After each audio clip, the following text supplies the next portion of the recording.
मधुबन के बाबा,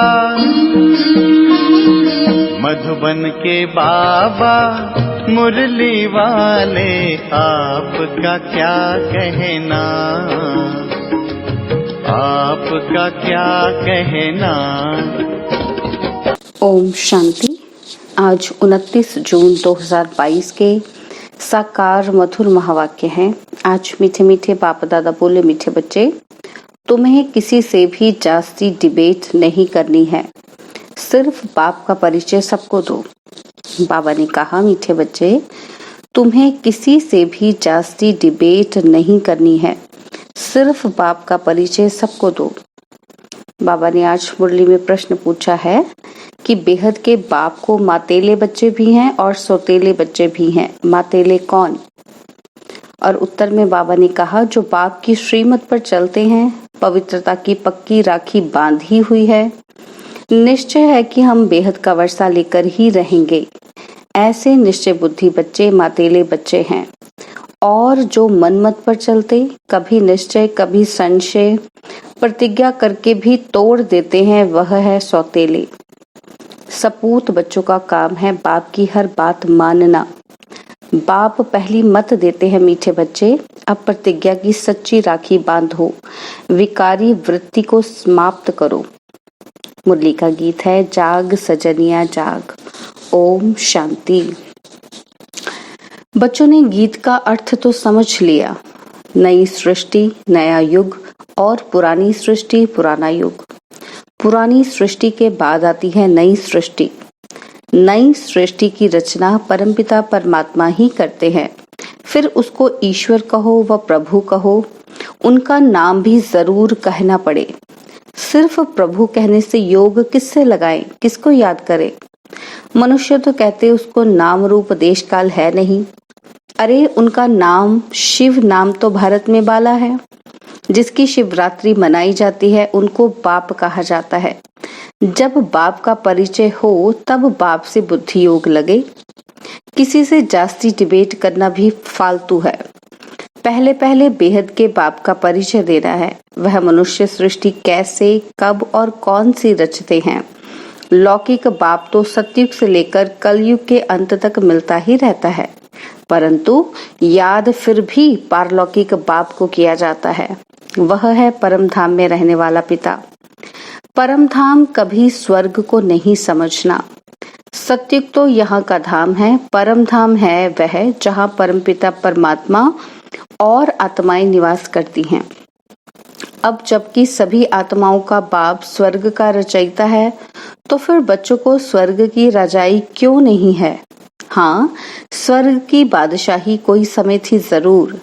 नई दुनिया नया युग था, अभी पुरानी दुनिया पुराना युग है। बाप ने तो स्वर्ग रचा, अब नरक बन गया है। नरक किसने बनाया और कब बनाया? माया रावण ने नरक बनाया। तो बाबा ने पूछा कि किसने बनाया, कब बनाया? कि माया रावण ने नरक बनाया। तो बाबा कहते कि भारतवासियों को तो यह ज्ञान देना बहुत सहज है, क्योंकि भारतवासी ही रावण को जलाते हैं, सिर्फ अर्थ नहीं समझते हैं। भक्त सब भगवान को याद करते हैं, परंतु उनका पता ना होने के कारण कह देते हैं कि वह सर्वव्यापी है। नाम रूप से न्यारा है, बेअंत है, उसका अंत नहीं पाया जाता है। इसलिए सभी मनुष्य मात्र ना उम्मीद और ठंडे हो गए हैं। ठंडे भी होना ही है तो उनके आने का, स्वर्ग रचने का टाइम भी हो। अब बाप कहते हैं कि मैं फिर से आया हूँ। भक्तों को भगवान से फल तो जरूर मिलता है। भगवान को यहाँ ही आकर फल देना है, क्योंकि सब पतित हैं। वहां तो पतित जा न सके, इसलिए मुझे ही आना पड़े। मेरा आह्वान करते हैं। भक्तों को चाहिए भगवान। अब भगवान से क्या मिलेगा? मुक्ति, जीवन मुक्ति। सबको नहीं देंगे, जो मेहनत करेंगे उन्हों को देंगे। इतनी करोड़ आत्माएं वर्षा पाएंगी क्या? जब कोई आवे तो बोलो, बाप है स्वर्ग का रचयिता।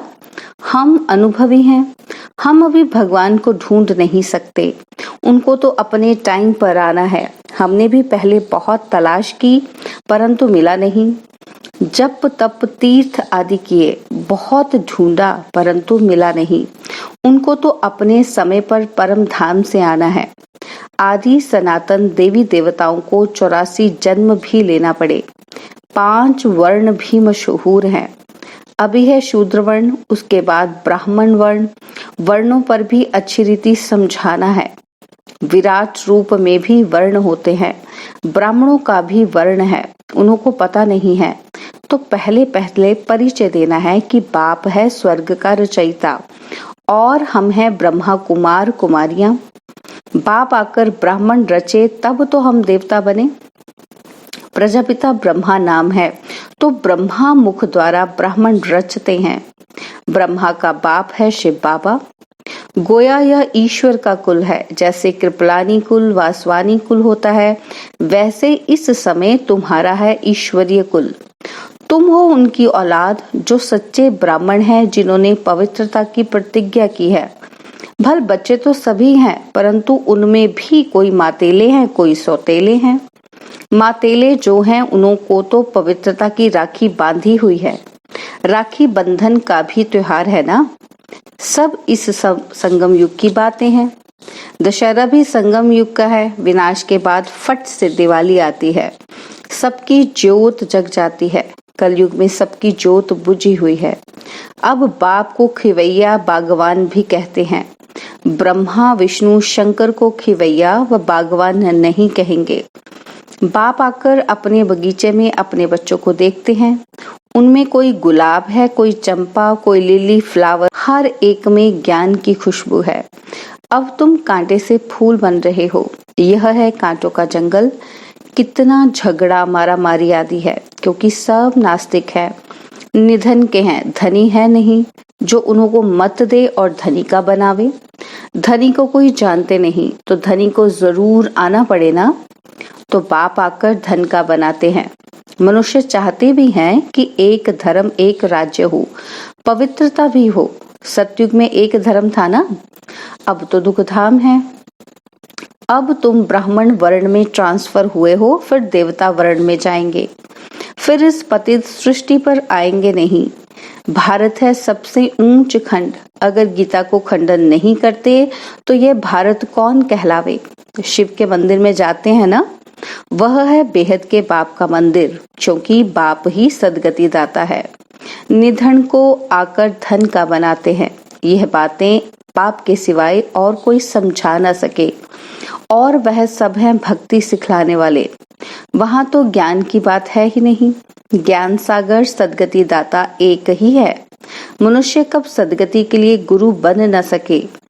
ऐसे तो कोई हुनर सिखलाने वाले को गुरु कह देते हैं, परंतु वह गुरु सारी सृष्टि की सदगति कर नहीं सकते।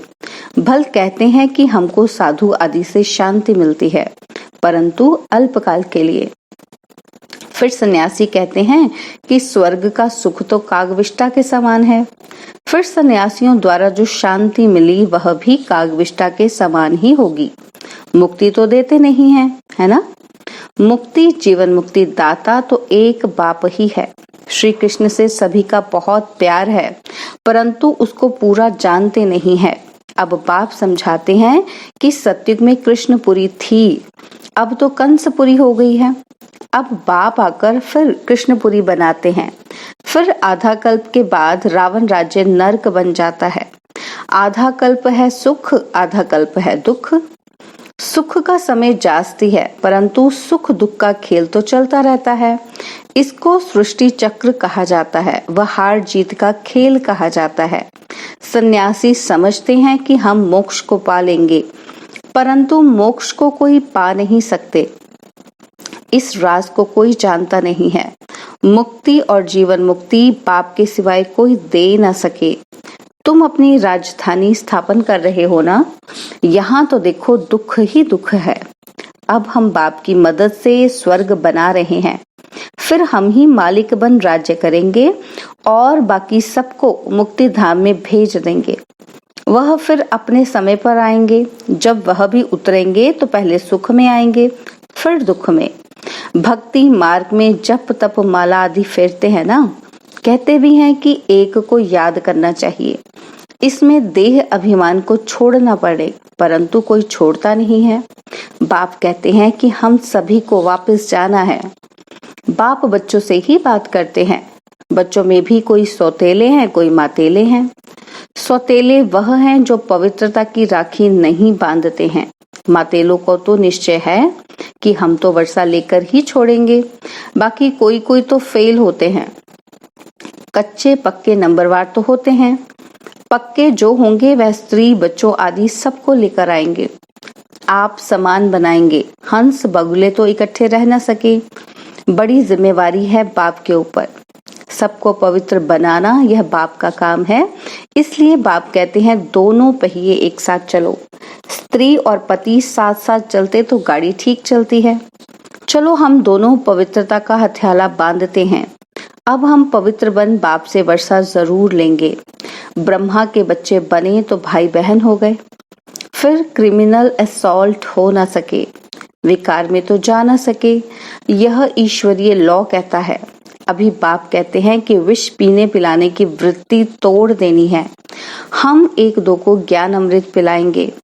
हम भी बाप से स्वर्ग का वर्षा लेंगे। सपूत बच्चों का काम है बाप का कहना मानना। जो नहीं मानते वह कपूत ही ठहरे। कपूत बच्चों को वर्षा देने में बाप जरूर आनाकानी करेंगे। तुम ब्राह्मण देवता बनने वाले हो तो तुम्हें अपनी स्त्री को भी ज्ञान अमृत पिलाना चाहिए। जैसे छोटे बच्चों को नाक पकड़कर दवाई पिलाई जाती है। स्त्री को कहो कि तुम मानती हो कि यह पति तुम्हारा गुरु ईश्वर है, तो जरूर हम तुम्हारी सद्गति करेंगे ना। पुरुष तो झट स्त्री को आप समान बना सकता है। स्त्री पुरुष को जल्दी नहीं बना सकेगी। इसलिए अबलाओं पर बहुत अत्याचार होते हैं। बच्चियों को बहुत मार खानी पड़ती है। तुम्हारी रक्षा गवर्नमेंट भी कर नहीं सकेगी। वह कहेगी हम तो कुछ नहीं कर सकते। बाप तो कहेंगे बच्चे श्रीमत पर चलो तो तुम स्वर्ग के मालिक बनेंगे। अगर कपूत बने तो वर्षा गवा देंगे। वहां लौकिक बाप से बच्चे हद का वर्षा लेते हैं और यहाँ सपूत बच्चे बेहद के बाप से बेहद का वर्षा लेते हैं। इसको कहा जाता है दुख धाम। यहाँ तो तुमको सोना भी नहीं पहनना है, क्योंकि इस समय तुम बैगर हो। दूसरे जन्म में तुमको एकदम सोने के महल मिलते हैं। रत्न जड़ित महल होंगे। तुम जानते हो कि हम बाप से 21 जन्म का वर्षा ले रहे हैं। भक्ति मार्ग में मैं सिर्फ भावना का फल देता हूँ। वह तो जानते नहीं कि श्री कृष्ण की आत्मा कहाँ है, गुरु नानक की आत्मा कहाँ है। तुम जानते हो अब वो सब पुनर्जन्म लेते लेते तमो प्रधान बन गए हैं। वह भी सृष्टि चक्र के अंदर ही हैं। सबको तमो प्रधान बनना ही है। अंत में बाप आकर सभी को वापस ले जाते हैं। अच्छा, मीठे मीठे सिकिला दे बच्चों प्रति माता पिता बाप दादा का याद प्यार और गुड मॉर्निंग। रूहानी बाप की रूहानी बच्चों को नमस्ते। हम रूहानी बच्चों की रूहानी बाप दादाजी को दिलवा जान सिकवा प्रेम से नमस्ते। ओम शांति। प्यारे बाबा, मीठे बाबा, मेरे बाबा, शुक्रिया बाबा, शुक्रिया बाबा, शुक्रिया बाबा। धारणा के लिए मुख्य सार है। पहला पॉइंट है, अब पवित्रता का हथियाला बांधना है। देह अभिमान को छोड़ विकारी वृत्तियों को चेंज करना है। सेकंड पॉइंट है, बाप की श्रीमत पर चल सपूत बच्चा बनना है। ज्ञान अमृत पीना और पिलाना है। स्वयं को ज्ञान की खुशबू धारण कर खुशबूदार फूल बनाना है। बाबा ने वरदान दिया, यथार्थ याद और सेवा के डबल लॉक द्वारा निर्विघ्न रहने वाले फीलिंग प्रूफ भव। यथार्थ याद और सेवा के डबल लॉक द्वारा निर्विघ्न रहने वाले फीलिंग प्रूफ भव। माया के आने के जो भी दरवाजे हैं उन्हें याद और सेवा का डबल लॉक लगाओ। यदि याद में रहते और सेवा करते भी माया आती है तो जरूर याद अथवा सेवा में कोई कमी है। यथार्थ सेवा वह है जिसमें कोई भी स्वार्थ ना हो। अगर निस्वार्थ सेवा नहीं तो लॉक ढीला है और याद भी शक्तिशाली चाहिए। ऐसा डबल लॉक हो तो निर्विघ्न बन जाएंगे। फिर क्यों क्या की व्यर्थ फीलिंग से परे फीलिंग प्रूफ आत्मा रहेंगे। स्लोगन है, स्नेह और शक्ति का बैलेंस ही सफलता की अनुभूति कराता है। स्लोगन, स्नेह और शक्ति का बैलेंस ही सफलता की अनुभूति कराता है। ओम शांति। आज मातेश्वरी जी के भी अनमोल महावाक्य सुनेंगे। तो मातेश्वरी जी कहती हैं कि वास्तव में ज्ञान प्राप्त करना तो एक ही सेकंड का काम है, परंतु अगर मनुष्य एक सेकंड में समझ जाए तो उनके लिए एक ही सेकंड लगता है। सिर्फ अपने स्वधर्म को जान जावें कि मैं असल में शांत स्वरूप आत्मा हूँ और परमात्मा की संतान हूँ। अब यह समझना तो एक सेकंड की बात है, परंतु इसमें निश्चय करने में कोई हठयोग, कोई जप तप, कोई भी प्रकार का साधन करना कोई जरूरत नहीं है। बस सिर्फ ओरिजिनल अपने रूप को पकड़ो। बाकी हम जो इतना पुरुषार्थ कर रहे हैं वो किसके लिए? अब इस पर समझाया जाता है कि हम जो इतना पुरुषार्थ कर रहे हैं वो सिर्फ इतनी बात पर ही कर रहे हैं कि जैसे अपनी प्रैक्टिकल जीवन को बनाना है तो अपने इस बॉडी कॉन्शियसनेस से पूरा निकलना है। असल में सोल कॉन्शियसनेस रूप में स्थित होने व इन दैवी गुणों को धारण करने में मेहनत अवश्य लगती है। इसमें हम हर समय हर कदम पर सावधान रहते हैं। अब जितना हम माया से सावधान रहेंगे तो भल कितनी भी घटनाएं सामने आएंगी मगर हमारा सामना नहीं कर सकेंगी। माया सामना तब करती है जब हम अपने को विस्मृत करते हैं। अब यह जो इतनी मार्जिन है सिर्फ प्रैक्टिकल लाइफ बनाने की, बाकी ज्ञान तो सेकंड की बात है। अच्छा, ओम शांति। और अब यह एक बहुत अच्छी वीडियो भी जरूर देखें।